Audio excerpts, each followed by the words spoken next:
Welcome to the Arrington Gavin Show. Real talk, big opinions, and fearless conversations. From the front lines of politics to the latest in pop culture. From breaking sports headlines to the stories that move the world. Nothing's off limits, and nobody's holding back. Arrington Gavin is here to break it down, build it up, and keep it all the way real. So turn it up, lean in, and let's get into it. This is the Arrington Gavin Show. Alrighty, my friends. Welcome to another great episode of the Arrington Gavin Show, your go-to spot for sharp insights, bold opinions, and unfiltered takes on the biggest stories of the day, whether it is politics, sports, pop culture, or the latest buzz. Look, we're diving deep and keeping it real, so please do me a favor, kick back, stay informed, and get ready to join the conversation. On today's conversation, I'm thrilled to have some good friends of mine. No stranger to the show, I have the one and only Miss Melissa Lukeson. She is a firecracker when it comes to local issues, and she's a very knowledgeable when it comes on a higher level, especially in the world of politics. But just dear friend, like I said, no stranger to the program. We're going to be talking a lot in regards to what's happening on a federal level, coming all the way down to a local level. But I also have the honor of having a special guest to the program. It's first time on here, Mr. Cody Connor. The both of them host a brand new podcast called the Dissent Agenda Podcast, where they tackle all issues local, national, unfiltered as well, give you a political side eye, deep dives, and defiance. And the fun thing about this is no politician is safe. Talk about keeping politicians accountable, which is very important, because I feel like in our current times, we do not keep our elected officials accountable, regardless of which party they're a part of. We have to keep them accountable, y'all. And that's why it's important to, I say it all the time, stay informed. You have to pressure your elected officials, especially in your own backyard. You have to be knowledgeable of what's happening. You have to read up on their track record, especially when it's election season, because when it's election season, a lot of BS goes around, if you know what I mean. So it's best that you continue to support and tune in to shows like my dear friends Cody Connor and Melissa Lukeson's new podcast. Again, I want to repeat it, the Dissent Agenda Podcast. So I'm excited to have them on. We're going to have a great time just chopping it up. And we're going to talk a little bit about everything, as I mentioned earlier, local, state, and federal level, nationwide politics as we have going on right now. But as always, my friends, thank you so much for taking the time out of your busy schedule to tune into the Arrington Gavin Show. I am your host, your friend, Arrington Gavin, coming to you on this wonderful evening.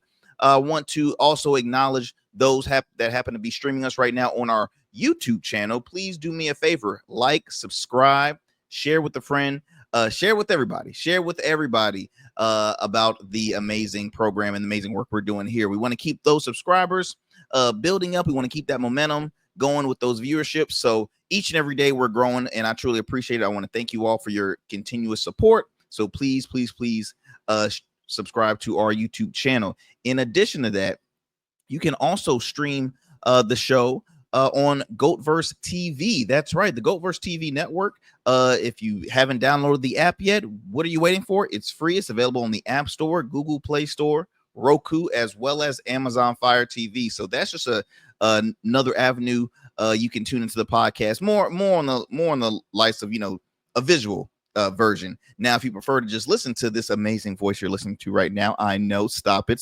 Okay, just a little bit more. All right, stop it. But you can listen to us wherever you listen to your podcast. We're available on all major podcast platforms.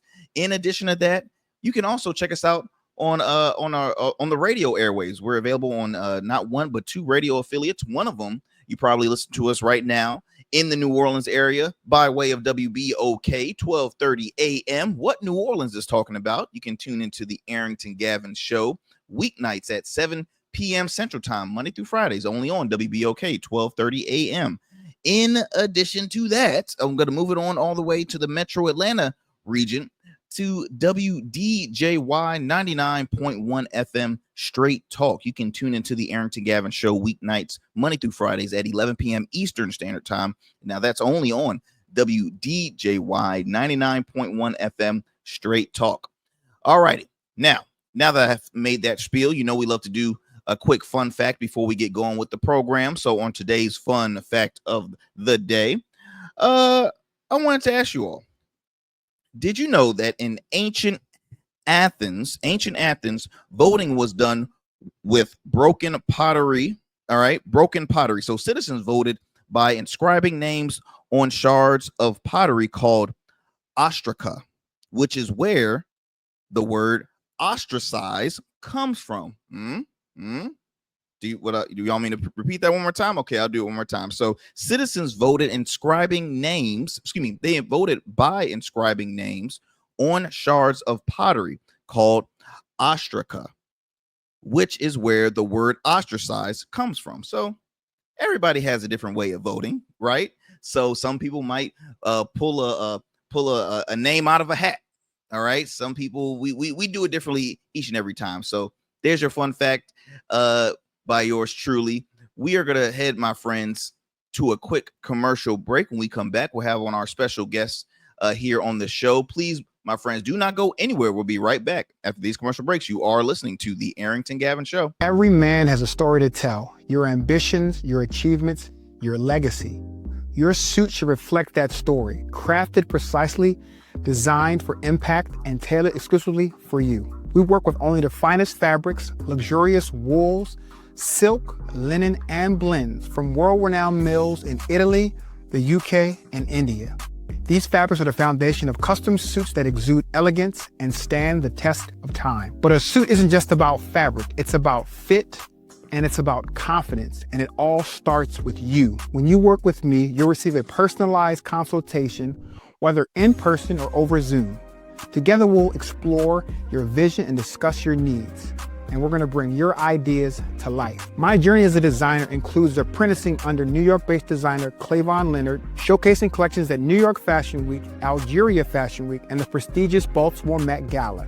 That experience is what we bring to every suit we create, from weddings to corporate events and everything in between.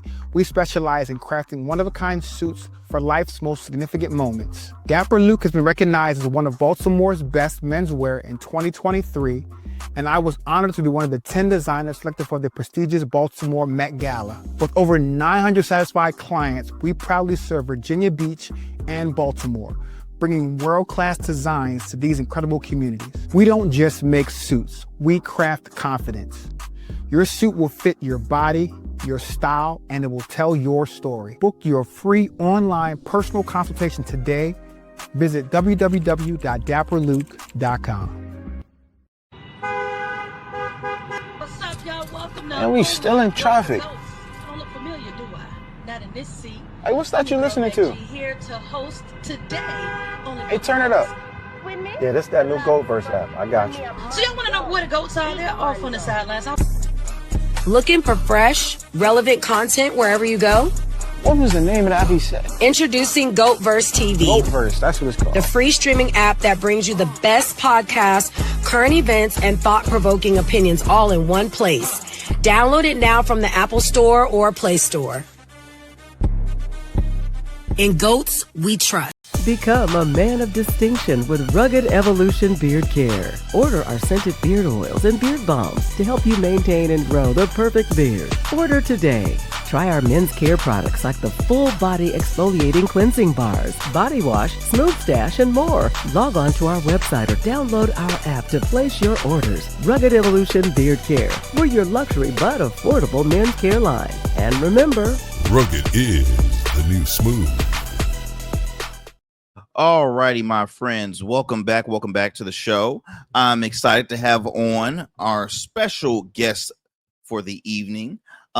We have the host of the new podcast, the podcast that you all should be checking out as we speak. You should download it, follow them on Instagram as well, and all social media platforms.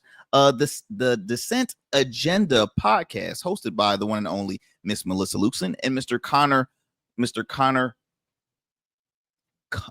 Cody Connor. I'm sorry, Cody. I'm sorry. Let me bring on our special guest right now. What's going on, my friends? Cody, my bad, brother. I'm like, wait a minute. Cody, It's all right. Mr. Connor is still correct. Yes, yes. Mr. Connor is still correct. I mean, it sounds a little like teacher-ish. Yeah, but yeah. I mean, he is a teacher for sure. Absolutely. He does spend a lot of time at school board meetings. Let me tell you something. And I'm glad you brought that up, because one thing, for one, Cody, because Melissa's no stranger to the program. It's always great to see you, my friend Melissa. The first time I met Melissa was, I believe, at one of the local political functions, and you just, for one, the folks that can smell the BS when it's the and I guess for me, somebody that was, still fascinated. I'm still learning when it comes to just this world of politics, how it operates, how it works, right?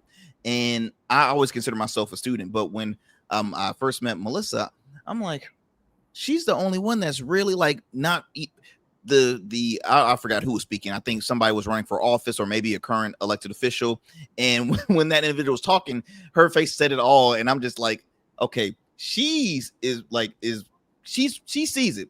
Other folks are just like, clapping their hands, being all happiness. And I'm just like, okay, I'm gonna hang more with her, because I feel like she's the more honest one over here. And then the rest is history from there. Now, Cody, I found out about you because you've had a lot of viral moments on social media. I mean, so viral, the one and only DL Hughley reposted, and I believe you reposted maybe more than once, if I'm not mistaken.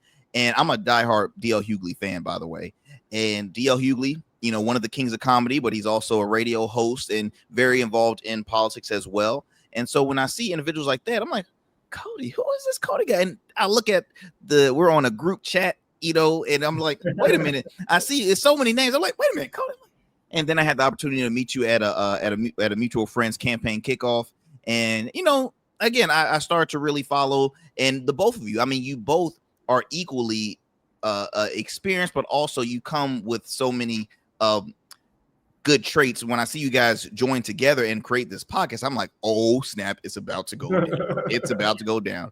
And we're very different. Like our approaches are very different. Like I literally want to rip people's face off all the time. I mean, you know me, Arrington. No, rip. Yeah, I'm just full of rage.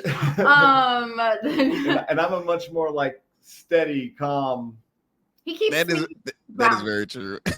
Yes, we're both happily married to other people, not to each other, but we keep each other nicely grounded in the world that we live in with politics. Yeah, that is awesome. That is awesome. Well, what I want to first ask you both, where did the idea of this podcast come about? What was the genesis about creating this podcast? Because we've had so many interesting moments, not just on a local level. So for our listeners and viewers right now tuning into this podcast, my home turf is Virginia, Hampton Roads area to be exact, but the state of Virginia. So of course I speak a lot on Virginia politics, but Virginia is an impactful state that can really affect all the remainder of the 49 states in our nation. So I speak, local, but I also speak on a federal level too. But when did this start for you? Why now? Why now create this podcast or create this project? I think it's more of a finally. I think we've been talking about creating this podcast for almost a couple of years now. I mean, I like to talk. There's that. And I think, the real motivation was, we'd like to talk about these things, but then also, with what we spend our free time doing, we tend to also end up with a more inside view of what's going on. We end up being privy to more information and more interactions. And we thought it was really important to get that information out to other people, and also, to present it in an honest way, in an authentic way that we didn't feel like we receive very often in the space, right? It's a space where there's a lot of people trying to please a lot of other people. Yeah. And because of that, you get a lot of watered down, not necessarily always inaccurate, but not full information all of the time you're talking to people. And when you do get a chance to talk to more inside people, a lot of the times you get a 3-5 minute conversation, because that's about as long as their conversations last. But we wanted to have a much longer, more in-depth conversation with people about, real information and their representatives and what's going on in their city and state and country. And we kind of like, my approach has been, not everybody can infiltrate the political parties. And, one time, right? So many people are here just trying to survive, trying to, pay their bills, raise their kids, do their, have a vacation. And they don't want to spend all this time in politics. Well, I don't know. Politics is my special interest. But also we have kind of infiltrated into in the party in a way, or parties in a way, where we have had conversations with politicians, both sides. And we've built some relationships, some valuable relationships. And I think people want to just hear about what's going on around them in a very no nonsense, very everyday language. Cody and I have no, what is the word I'm looking for? We do this because we care about our community, and we are tired of what we're seeing. And once you get inside, you can't unsee what you've seen. Absolutely. And it makes you want to change it. But change requires everybody to just kind of know what's going on, right? We're not in a place where you can just, like me 10 years ago, just living, trying to raise my kids, do my thing. And I really wasn't paying attention to anything. We can't, we're not there anymore. And so, so that's how this kind of, we, said we've been talking about it. And then finally I was like, okay, we're doing this. We're doing it. So. Well, and for it's funny because, like, for me, I was the same way. Obviously, as a college kid, I could have cared less about politics, right? I've always knew it existed. I had, family that lived near the Capitol. I had, I found so many things out, just through, what I saw on TV, what my folks watched on TV. And then I'm like, I'm not really into this stuff. Now, fast forward, once I became a business owner, start getting involved a lot in the local areas. And I'm like, okay, just start to find an interest. And for one, like yourself, Melissa, I'm a long-winded person. I love to talk. I love conversation. And being that was my, kind of like my superpower, I'm like, okay, let me have conversation with some of these local officials. Start off on a smaller scale and then build it all the way up.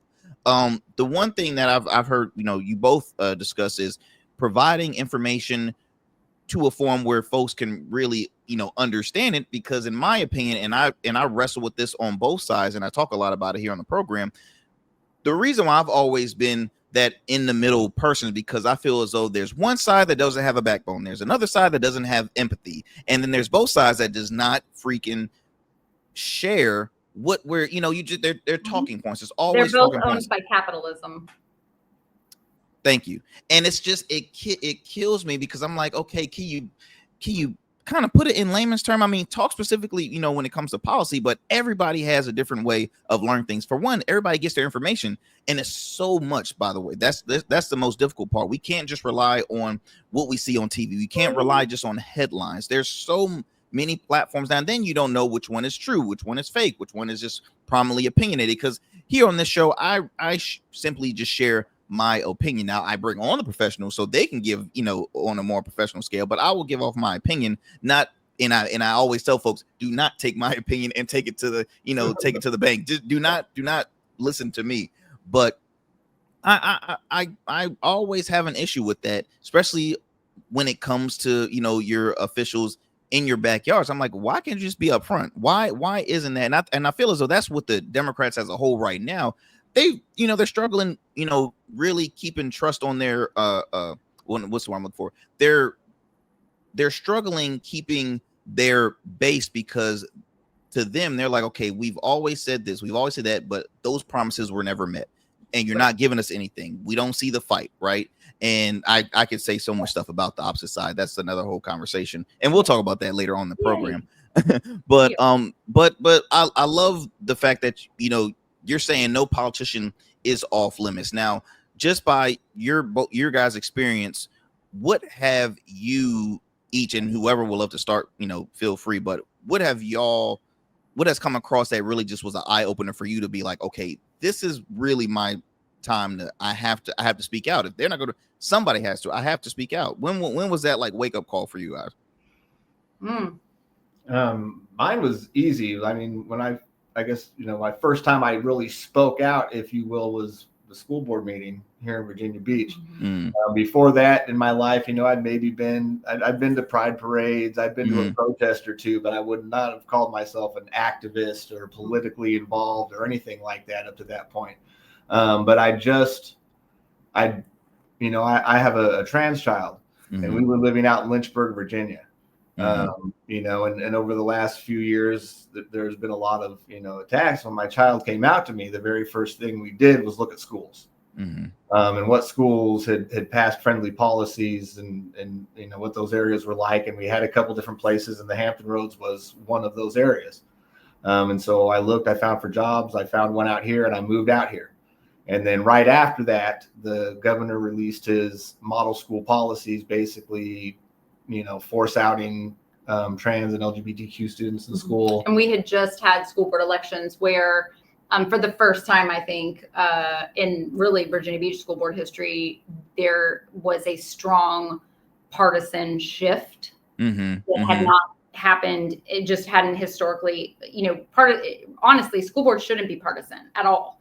But I think 2022 was the first time we really saw that. And so with the conservatives gaining control of the board, they of course aligned their policies with Governor Youngkin's policies, and the trans model policies came out, and that's when Cody. So it's like right when you moved here, basically, try to come to a safe place. I tried to come to a safe place, and that immediately happened. And I think that was probably the first time in my life where I realized I couldn't run from this. Wow. Right. And I literally couldn't at that point. I'd spent a lot of resources. I moved out to Virginia. I lived here as a kid a little bit, but I had moved my family out here from Virginia during COVID. Yeah. And it's not easy moving from one neighborhood to another, Cody. So you definitely do. I mean, you moved from literally 6+ hours or maybe 8. I'm trying. Yeah, well, I moved from Oregon to Virginia during COVID, and then moved from Lynchburg to here in a couple years later, and we just didn't have it in us to run anymore, even if that was the decision we wanted to make. And then as a father, I was like, you got to stand up and do something. You got to say something. And then it was all downhill from there, because then I was in the fight, and as a father fighting for my kids and then my community and then the friends and other people that I've made here and all of that. And I had already been active in politics by the time Cody came along. And so at the same time of Cody having some of his school board, I must have not been at that meeting or one of the meetings. He had a viral video that came out, and I was like, it right around the same time, it was like, who is this guy? How did I miss that? And how do I get to know, I need to know who this is. And then the next school board meeting, he was there. And I was there, and we connected. And, my 31-year-old is trans. Is a trans non-binary individual, and an adult, 31, obviously, living in another state. And so Cody and I, of course, we kind of initially bonded over that, and then just became friends. And but for me, I could just tell the world. I had started really diving into politics during I would say 2019. Okay. Started really paying attention. And then I just went, we had a police involved shooting that killed a young man named Donovan Lynch. And then the city council in Virginia Beach was fighting against having a citizen led independent review board I don't believe that the police can investigate the police. The police, they abide by the blue wall of silence. My father was a retired police officer. Came from a law enforcement family. I know the inside track there. And so when that happened and I saw that the council was really fighting it, I was like, how do I get involved? How do I talk to these people? And so though I am not, I participate in the Democratic Party because I have to. I consider myself a leftist, but it's kind of the means to the end, right? You have to work with. We are in a duopoly, so I started showing up, and I just started showing up at city council meetings, and that's kind of how I realized how accessible elected officials are, but only if you participate in the party politics. That is very true but you know what, Melissa, that's just not even on a local level. That's nationwide. I mean, you see so many individuals want to say, hey, look, honestly, I'm neither, but I'm more in the middle. I like this. But when it comes to running for office, I need the support. I need the financial backing. I need this and X, Y, and Z. And it always bugs me, because I would say, as the way I was raised was, conservative Democratic household. That was how I was raised. So really, that's why I saw sides from the right side of things. I saw stuff on the left. Now, when it comes to, to voting, I lean more one side a little more than the other, but I could never I don't want to be a part of a team. And I'm a team player, right? I want to support, but I don't want to be a team. I don't want to be a part of a team. But I mean, I agree with that, because, honestly, Arrington, like, I want to be for the people, as corny as that sound. I care more for the people. Yeah. Because what has happened is politics have turned into a sport, and it's become you're on my team or you're on that team. And the attitude behind it is very much like sports. And the thing is that sports, if you lose your game, nobody's dying. You know what I mean? If you lose your game, like you aren't losing access to, your health insurance or your job. Oh my gosh. Yeah. And so like your team, so you can be like you can be a Phillies fan, right? Okay. We all know Philly fans. All right. And when they lose, they don't take it very well, and that's okay. But like politics, we're talking about life or death now. Mm-hmm. And politics has been treated like a sport. And I don't want to be on anybody's team. We need to break the duopoly. I 1,000% believe in that. I'm a huge, I think we've talked about this before. I'm a big fan of ranked choice voting. Yes. And until we have ranked choice voting in all 50 states at all levels of politics, that's the only way we're going to break the cycle of having two parties. Yeah. No, I totally agree, Melissa, as far as it being a sport, because we're living now in a time where really residents really don't have the right to vote anymore. Like, their vote doesn't care, and it's hard to say it like that. And I bring that up because of the whole gerrymander issue. Mm-hmm. Like I spoke about that a while back on the program of really, I don't like what's happening in Texas, but let's be real. Both sides have participated in gerrymandering. To me, I just don't like gerrymandering in general. I don't think it's fair for people, and especially when you're continuing to motivate and promote folks. Hey, you got to get out there and vote. That is your choice. That is your right. And I say it all the time, like that, and that still is. That's your voice to vote. But it's like, okay, mm-hmm. I get there to vote, but you're changing districts on me here, so you can gain some seats, or you can get more of your votes that lean your direction.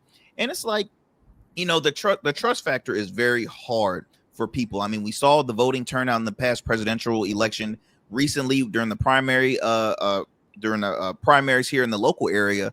It was a very low turnout, which primaries are always going to be, at smaller than or less than the general. But still, it's like, folks, they really don't care now, and it's unfortunate. What has been, starting this podcast? What has been some of like the key things, or that you hope for? I won't say hope for, because we're going to mention that a little later on. But what has been some of the like your episodes primary topics that folks have asked you all? Do you mind hitting this, or do you mind discussing this? Has anybody approached you guys saying, hey, this is a big thing happening? I mean, I did just get tagged by somebody who has all this documentation on a Vanguard Landing, which is a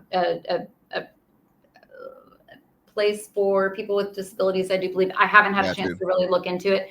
I probably need to. But it's good. But it's good that folks are coming out to you guys, because I mean, again, y'all both have big platforms, as individuals. So the fact that you have this podcast is very needed. Which is why we wanted to do that. And I think our big thing is our 10-1 voting system. And I mean, even just releasing our first episode was just like a meet the hosts.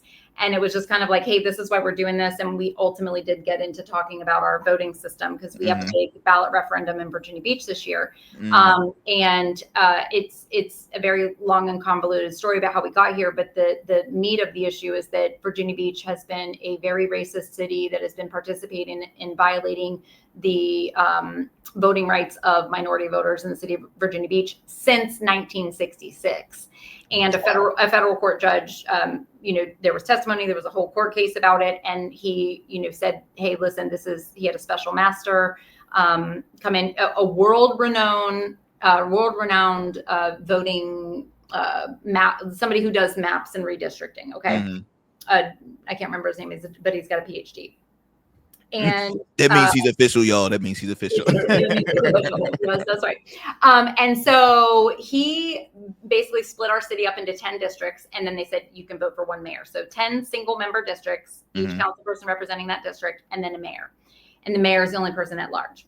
Okay. And so we have big money, just like normal, when the status quo does not like change, because the special interests like developers and you have this in Norfolk too, where you're at, and but it's really bad in Virginia Beach because we have a high tourism industry in our oceanfront, and these developers they want the people who they want to buy their seats. They want the people sitting in those seats that are going to give them what they want. And so they're spending big money. And we talked about that. And I know I've gotten a ton of feedback on my personal, like my TikTok and Instagram, and comments about people that aren't normally in my sphere, right? But they're people that are, whether it was through TikTok and then they listened to the episode, they were basically like, I didn't even know about this ballot referendum. So I think like for us, initially we were like, man, we want to talk shit about politics, like federal stuff. You know what I mean? But then we were like, man, I think like Cody and I have not just, Cody's way more viral than me, y'all. But like, me too. Me too. Right. Cody's way more. I need to get his autograph after the show, by the way. Seriously. But through, we were like, you know what? I think we have enough of a reputation and a following in the city that I think we really could do this kind of a locals only. So we're going to kind of segment it like where we talk about the federal stuff, because you can't not talk about the federal stuff right now, right? Yeah. And then we're going to really talk about like some really local issues for Virginia Beach and just get people informed. Cody, does it blow your mind when because Melissa brought up big money donors, basically big money backers for, to these elected officials. We see it all the time in Congress, right? We see it now coming on a local level. I mean, I remember reading the stat sheet of council races and, maybe even like the mayor. And before it can even go really, move forward, because I think it was still months and months ahead. I was looking at like over $350,000, maybe, 500. I'm like, I'm sorry, am I about to see like 800,000 on a local rate? Like, I'm like, that's a lot of money. And I'm like, I want to say there was like $1 million or it was close over to $1 million put over in. $1 million. Yeah. And was that just the mayor's race? Yeah. I mean, we had at 2024, I'm not sure that I hadn't looked at Dyer's last, but I mean, I know that when Dyer ran before, Jody Wagner, the Democrat, actually ended up raising over $1 million for that mayor's race and didn't even win. Wow. And by the way, for our audience, so Virginia Beach is probably one of the most, well-known cities in the state of Virginia. It has the largest, I think it's the largest population wise. You have the oceanfront, very, a touristy area. Yep. We're 249 square miles. I mean, right then and there, you have so many well-known folks that come out of the Virginia Beach and Hampton Roads area. And yeah, it's a lot of funds. And when I was looking at this race, I'm like, this is a lot. Like I can see, don't get me wrong, I can see, okay, 5 to 10, maybe 12-ish, but I'm like, seriously, what is this money? Like, this is a lot of funds. It's money laundering. It's professional money. It's like political professional money laundering. When candidates are not running, right? So you got council people they're not up for re-election, but another seat is right on. So a different district is up, because we do staggered terms in our city. So half of our people are up, and then 2 years later, another half, right? For a 4-year term. Well, what they do is those people who aren't running, they fundraise for the people who are running that are in their political party because they tap into their base. Yeah. Right. And then they write checks to the people that are running, and it's just, and the money is just constant, and that's Democrats, Republicans, doesn't matter who it is. It's just money. It's a strategy thing. It's definitely a strategy thing. And it's just money circulating, but like, I just call it like professional money laundering. Like that's what it is. And when you really look at the money that the developers and these different people that are pumping money into different races, you know, hundreds of thousands of dollars into city council seats and $1 million into a mayor seat, the money that they have been making and stand to make by keeping the status quo in power is nothing compared to what they're spending. That's right. You know, they're going to be pulling tens of millions of dollars off of getting the right deals versus spending $1 million or $2 million to make sure they get those deals. Right. And Virginia Beach, or not Virginia Beach, but Virginia is a wild, wild west for campaign finance. We need campaign finance reform terribly in Virginia. There are no real significant limits. I mean, obviously there are limitations of what you can spend your funds on and things like that, but that is pretty loose. Yeah. Very loose. Yeah, I mean, it's just, again, I'm mind blown. I'm over here saying 300,000. You guys say $1 million. I'm like, I'm sorry, what? It's still like my head is like 300,000 was like for one city council. Right, but listen, Arrington, this 10-1. The conservative and Democrats, it's actually both. Okay. But the people who they've joined together and they put together a ballot referendum committee called Every Vote Counts. They started this ballot referendum committee in June, and in 30 days, they had raised over $300,000. They are so against keeping our 10-1 voting system, which, by the way, got us the youngest, most diverse council the city has ever had in its 60 years of history. And until 2018, only 5 people of color had ever been elected in this city. Remember that? Yep, I remember reading about that. Yep. So we know it's evidence that 10-1 gets the results that represents the people better, but the people who don't want that to happen are pouring money. I mean, we're talking that's $100,000. That's $300,000. And that's insanity to me. Like, well, it's funny because like in my home city of Chesapeake, and this is happening really in a bunch of other cities outside the state of Virginia, because you have some states that their council might be at large, and then you look at stats and seeing, okay, what do people really prefer? Do they enjoy the at large system, or do they enjoy to really have one-on-one with their primary elected official who is helping run, or who is truly here to serve for their community? And like in Chesapeake, we had the longest battle for a single member voting system because we're still at large. I think out of the 7 cities here in Hampton Roads, there's just 2, maybe 3 that are at large, if I'm not mistaken. Yeah, Portsmouth, Hampton, and Chesapeake. Yep, we're out of the 7. Everybody else has some form of either a district system, ward system, a single member voting. And I remember actually I had on Councilwoman Ritter, who's a councilwoman here in the city of Chesapeake. Very sweet lady. Never had any issues, with her at all. But we had our disagreement on, here on the program, because she was in favor of the at large and I was not. And I was definitely not. And I feel. Is she a white woman?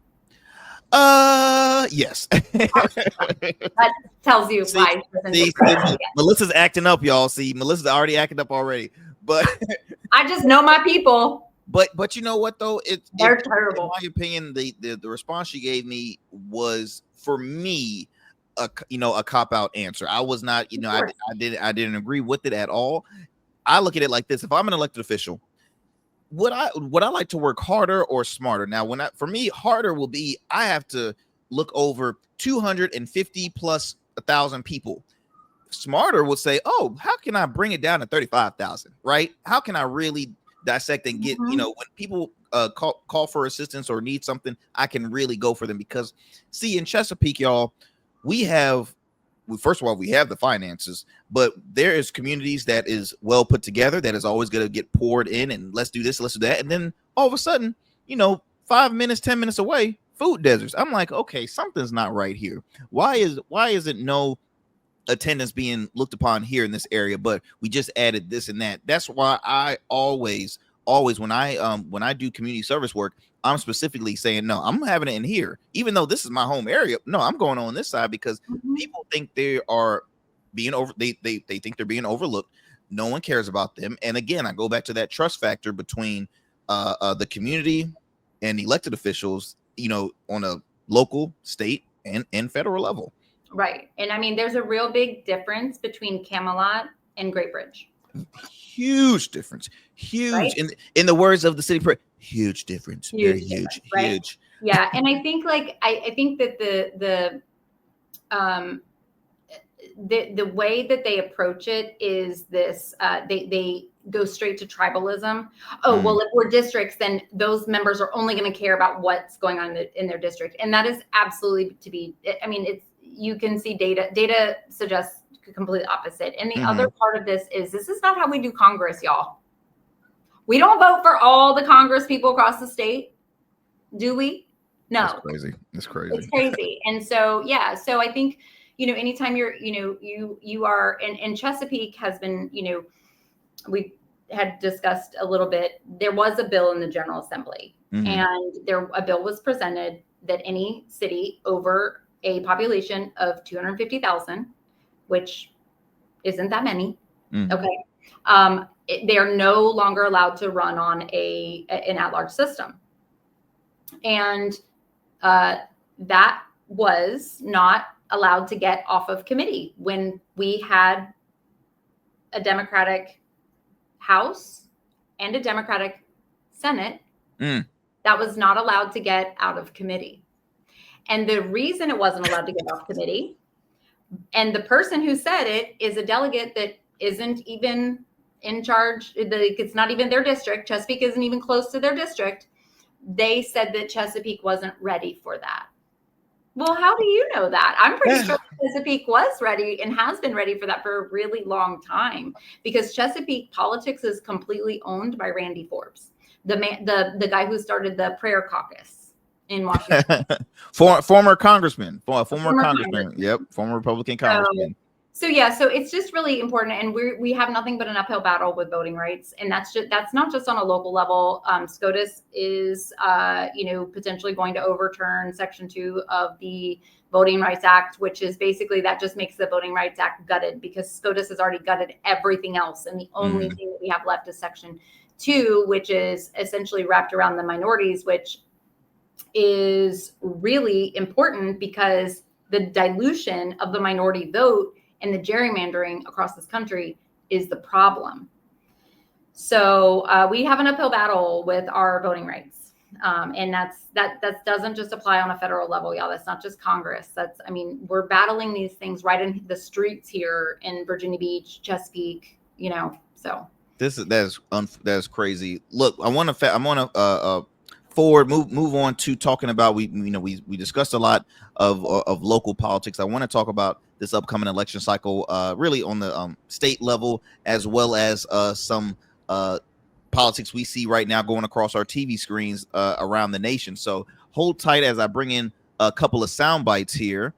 One is a familiar sound bite that I've shared with our audience. Let me see if I can bring this one here.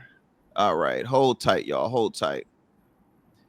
So this was a recent interview on CNN of current Virginia Lieutenant Governor Winsome Earl Sears, and she was on.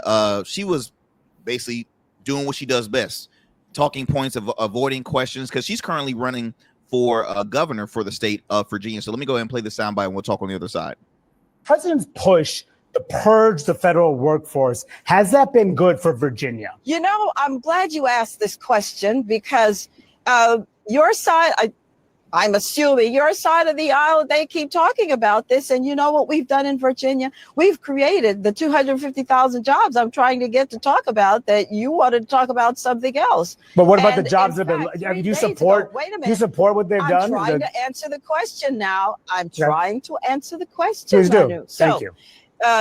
Yes, thank you. So just 3 days ago, well, we had to send a letter to the Fairfax County chairman to say there was a company that was going to create 800 high-paying jobs, averaging 150,000, that would have offset federal jobs that you're talking about being lost. And yet, you know what, the Democrats who are in authority there, they said no. So it's which one do you want? You want to talk about jobs that are being lost when we can continue to create jobs? Well, yeah, I mean, I was just curious if you supported the president's the purge of the federal workforce, but I didn't hear an answer to that. Have a talking point so that their candidate, Abigail Spanberger, can win. No, I just want to know if you supported the people's lives. I was curious if you supported the president's purge of the federal workforce. That's all. I didn't get it. Okay, so that was I'm gonna end that because that was rough. That was rough for her. The crash out is real. I mean, let me tell you something. For one, the Republicans, at least in the state of Virginia, has been suffering since the start of their ticket. They've had their issues, which I've spoken about it before, you know, the whole disconnect between their lieutenant governor candidate, John Reed, and, you know, all the elites not, you know, wanting him. And we could talk about that a little bit after the show, but I have my theory on that. And then in addition to that, you see this, like you said, this crash out of an interview for Winsome Earl Sears, the lieutenant governor who's currently running for governor. And since the beginning of the whole election, the polling has been, you know, Abigail Spanberger was a former congresswoman, Democratic congresswoman, already in the lead in the polls. It's not looking good. What's your guys' take on this? You want to start? No, you go ahead and start. Oh. Go ahead. Well, I mean, I don't know. I mean, I do know. I don't know this for fact, but I do have a suspicion that I think that it's going to be, it's going to be a murder. Like, it's just going to be a murder. I think that quotation marks for all of our PC people. Yeah. I mean, I think it's just going to be awful. Like the I don't know. I think the money difference you see going into Earl Sears' campaign versus Gavin, California on the head. I know, right? But Youngkin's campaign, you know, Youngkin's not even right. Yeah, just that you know, you look at that money difference; it's so significant. I think the Republicans know that it's going to be a slaughter at this point. They do, and I think that this is the thing: is that, you know, there's some concern. You know, about just people voting for her because she'll be the first, you know, black woman. But you know what's I didn't mean to cut you off, Melissa. It's interesting that you brought that up, because when I drive around predominantly urban and black neighborhoods, you know, not even, you know, like lower class neighborhoods, I see a lot of Winsome Earl Sears signs, and I'm like, see, that's unfair, because okay, to them, and I'm sorry, but you know, you're confusing folks by judging a book by its cover. If you, that's why it's important to read up on the track record, y'all, because for folks that and look, it's a bunch of, you know, people that might just say, okay, I'm going to vote for this person just because I want to see the history. Regardless, we're going to see the first woman elected governor. But like you had mentioned, you know, hey, she could potentially be the first black woman elected. And first woman and black woman. But this is the thing is, Southwest Virginia, those white folks, they're not having it. Those Southwest Virginia white people, predominantly white people, Republicans, they will vote for a white woman Democrat before they would ever vote for a black woman. And I'm saying that because it's true. And that's that disgusts me. Okay. Even with a Trump endorsement, you know, she got endorsed by. It does. Did she actually get the endorsement, or did she actually? She did. Yeah. Well, and I think, like, too, though, you have to, like, even with the Trump endorsement, I'm telling you, these people are so racist. They're not going to do it, but they're going to tell their friends when she loses. They're going to be like, I don't know what happened. I voted for her. That's what they're going to say. I don't know. I voted for her, because they just lie. Wow. And so, I think that is going to offset, but I don't think it's even going to be a close race. I think the Jay Jones, Jason Miyares race is going to be very close, because folks are thinking, you know, you'll see two Democrats as far as governor, lieutenant, but like you had mentioned, that attorney general race is going to be very tight. Virginia is one of the few states where we split the ticket. Like we don't, it's not, like a presidential where you run together. So you can have different parties representing a lieutenant governor. So, wow. And then AG, of course. So yeah, I don't know. I mean, but that's what I think. What do you think, Cody? Well, I think that, despite a lot of mistakes being made by the Democrats, the Republicans don't have a super huge winning strategy in the wake of what's going on right now. I think there's too many major things impacting regular people. And I think you saw a good example of it even in that interview. Despite all the crash out, the question about, what do you think about cutting so much of the federal workforce that lives here in Virginia? What are your feelings about that? Well, after cutting thousands and thousands of jobs, we did try to make 800. 800. Thank you. 800. Yeah, that's just not a winning talking point. And then making it partisan. And if that's the strong talking point that you're trying to push through, people at this point are going to see through that, especially when you add the words high paying $150,000 a year jobs. Most people are going to go, oh, so jobs that you're probably not trying to hire me for. Because I don't have a huge college degree or whatever that job is probably it's not working requiring. folks jobs. It's white collar jobs, not blue collar. Now, if working folks had jobs that they could make a living on that paid $150,000, if more working folks actually had those jobs, maybe then that's a believable tale. But until it's a reality that those jobs exist for blue collar folks, nobody's going to believe when you say that those jobs were there, that they were created for them. Wow. It blows my mind. I'm looking at my time. We got about 6 minutes. I want to play another soundbite. This is from our current President 47. It's hard for me sometimes to say his name. It's Trump. You know what we're talking about. We're talking about Trump here. So he recently had a press conference and let me go ahead and play this for you guys. So recently he had a press conference in regards to adding more security in DC. And it's been a back and forth debate, right? Especially with DC residents. So I want to play you a little bit of this previous coverage that he had, and I want to get your guys' take on this as well. Announcing a historic action to rescue our nation's capital from crime, bloodshed, bedlam, and squalor, and worse. This is Liberation Day in DC, and we're going to take our capital back. We're taking it back. Under the authorities vested in me as the President of the United States, I'm officially invoking Section 740 of the District of Columbia Home Rule Act. You know what that is? And placing the D.C. Metropolitan Police Department under direct federal control. And you'll be meeting the people that will be directly involved with that. Very good people, but they're tough.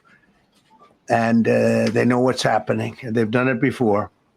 In addition, I'm deploying the National Guard to help reestablish law, order, and public safety in Washington, D.C., and they're going to be allowed to do their job properly.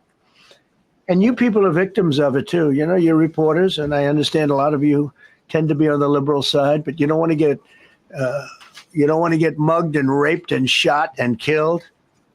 And you all know people and friends of yours that happened. And so you can be anything you want, but you want to have safety in the streets. You want to be able to leave your apartment or your house where you live. I'm gonna cut this off, guys, because for one, this is coming from the guy that, I'm sorry, didn't he pardon like over, what was it, 1,500? January 6th. Oh, yeah. And how that? I thought didn't they cause violence? Didn't they cause harm against law enforcement? Well, and also, how is it that he has, so the only day ever that Trump didn't have authority to call in the National Guard was January 6th, 2021? Like what? Like the only day? Because you have the authority right now. And look at what he's doing there. Look at what he's doing there. And this is... Oh, it's propaganda, like 101. It's one of the biggest distractions. This psychological trick is what getting a lot of people, right? Because, you have somebody that has to be a hero. In order to be a hero, you have to have a villain and a victim. And he actually had that conversation in that press report. I'm saving this city from these villains. And he even said, you are the victims. Do you want to be safe? Do you want to be able to go out of your house? You're being threatened. You're in danger. You're victims. I'm going to save you. I'm the hero. And so many people are buying that story, especially when they don't have any other information attached to it, or they don't live in DC. And they don't go to DC. They don't live in these other places. That they're just swallowing that psychological trick. Well, we all know his base, and this is coming from folks that were Trump supporters who are saying, hey, look, MAGA does have a cult-like following. Keyword cult. So they're going to listen to whatever he says. It's a big distraction. And then in addition to that, he's criticizing, he's specifically calling out DC, Chicago, Baltimore. I feel like I'm leaving off a city, but what do they have in common? Oh, blue states led by black individuals. And in addition to that, he is, for one, I'm like this, bro.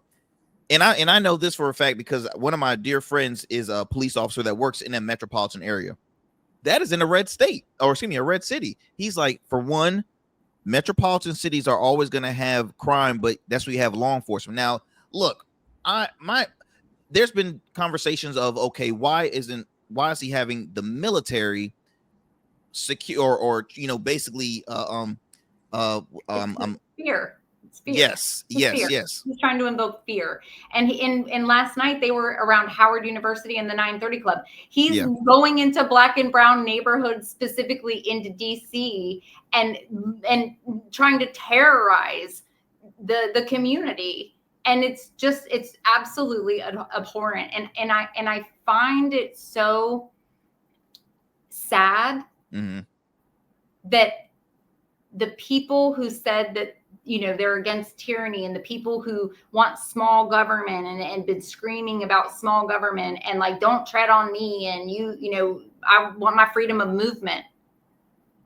What? Oh, you want military tanks and you want military people stopping you when you're just trying to drive home from work? Is that what you want? As long as the narrative is that it's not for them. Once it becomes for them, that's when you'll see, when you're seeing it in some of these communities, you're seeing farmers that all of a sudden can't make it. You're seeing, you're seeing it become more impactful on people that they didn't think it would impact. And crime's going to be worse because of crime's economics. Going to be worse. That's the unraveling, right? The evil eats itself.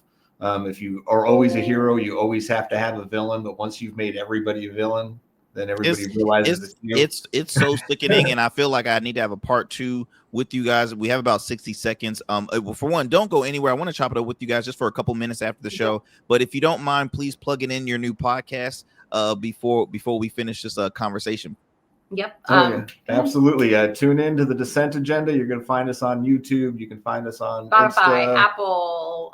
We're on all of the socials and streaming. And follow Melissa on her socials, Tattooed Maven.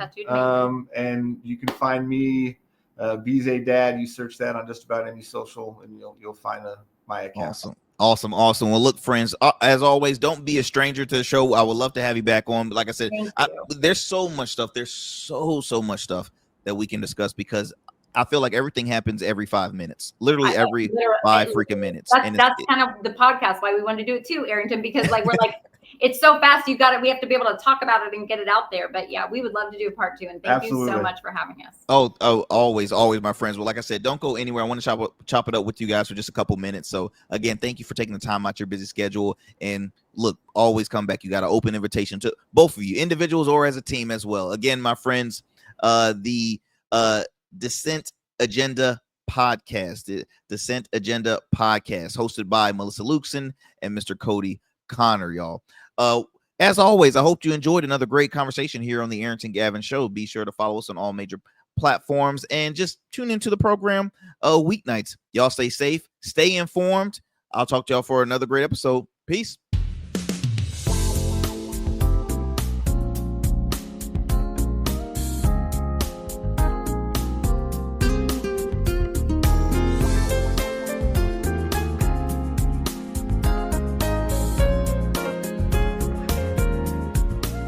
That's it for tonight on the Arrington Gavin Gavin Show. Thanks for tapping in and keeping the conversation alive. Don't forget, stay connected with us on all platforms. Follow at Arrington Gavin on Instagram, Blue Sky, and X, and subscribe to the official Substack for exclusive takes and deep dives you won't get anywhere else. We're here every weeknight, same time, same energy, same real talk. Until next time, stay bold, stay sharp, and stay true.